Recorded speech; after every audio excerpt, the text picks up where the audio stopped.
안녕하세요.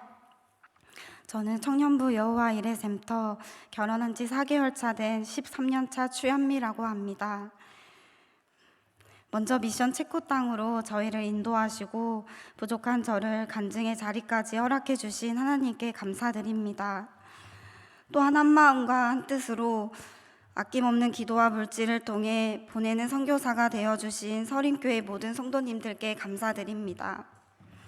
이 시간 제가 누린 하나님의 은혜를 나눌 때 성도님들께도 선교에 대한 하나님의 동일한 은혜가 부어지시길 소망합니다.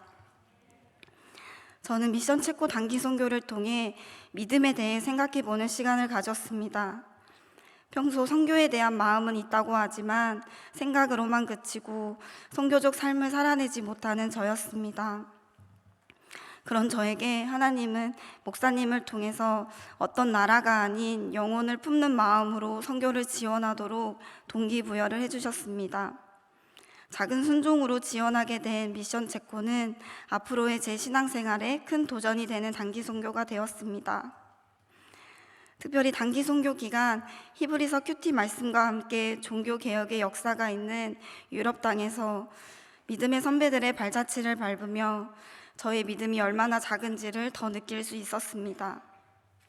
신앙을 갖기에 어려움이 없는 한국 땅에서 교회에 다니는 것이 익숙해져 있던 저에게 하나님께서는 선교 기간 동안 동일하게 수많은 믿음의 선배들의 이야기를 들려주셨습니다. 그렇다면 수많은 믿음의 선배들과 달리 왜 나는 그렇게 살지 못할까 하고 저를 돌아보니 믿음의 선배들과 저의 차이는 말씀과 기도 생활이었습니다. 매일 큐티하고 말씀을 묵상해야지 하면서 숙제처럼 여겼던 저와는 달리 그들의 삶은 하나님께 소망을 두고 하나님의 말씀을 의지하며 기도하고 말씀을 살아내는 삶이었습니다.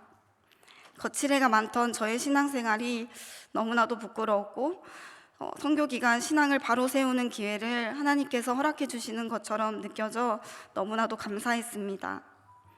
저는 결혼 생활을 하다 보니 점점 안정적인 것을 세상에서 찾게 되고 염려가 많아지던 저를 하나님께서는 세상 사람들과 구별되어 하나님이 허락하신 오늘의 양식을 살고 내일도 주실 내일의 양식을 믿는 그리스도인이 되겠습니다 라는 고백을 하게 하셨습니다.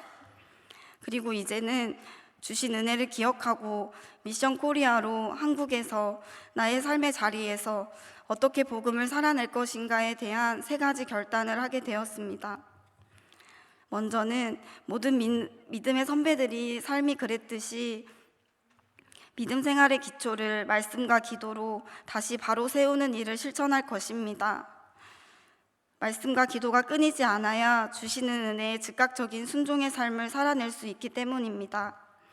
2번째로 무너져가는 유럽 교회들을 바라보며 교회를 더욱 사랑하고 동역자들과 함께 건강한 공동체를 세워가도록 힘쓰며 복음을 전하는 증인이 되어야겠다고 결단하였습니다. 물론 제게 큰 힘이 있는 것은 아니지만 저 한 사람부터 교회를 위해, 공동체를 위해, 한국 교회를 위해 중보하면서 동역자들과 함께 한다면 이것이 선교의 시작이고 하나님이 가장 기뻐하시는 삶임을 묵상하게 되었습니다. 하나님께서는 복음이 나에게만 머무는 것이 아니라 전파하고 가르치시길 원하시기 때문입니다. 마지막으로 주신 말씀을 순종으로 살아내는 법을 매일 연습하기로 결단하였습니다. 이전에도 말씀을 통해 주신 은혜가 많았지만 생각에만 그쳤기에 삶의 변화가 없었습니다. 이러한 저의 문제가 유럽교회의 상황과 크게 다르지 않다고 여겨졌습니다. 주신 말씀을 지금 당장 순종으로 살아내지 못하면 앞으로의 나의 삶은 여전히 변화가 없겠다라는 생각에 미루지 않고 매일 하나님의 주신 은혜를 사모하며 말씀 살아내기를 결단하게 되었습니다. 그리고 선교를 다녀와 보니 선교는 내 선택 상황이 아니라 그리스도인에게는 필수 상황임을 알게 되었습니다. 선교를 가야지만 선교에 대한 마음을 품을 수 있기 때문입니다. 성도님들께서도 꼭 기회를 만들어 단기 선교에 참여하여 열방을 향한 하나님의 마음을 품어보시기를 바랍니다. 지금까지 부족한 저의 간증을 들어주셔서 감사합니다.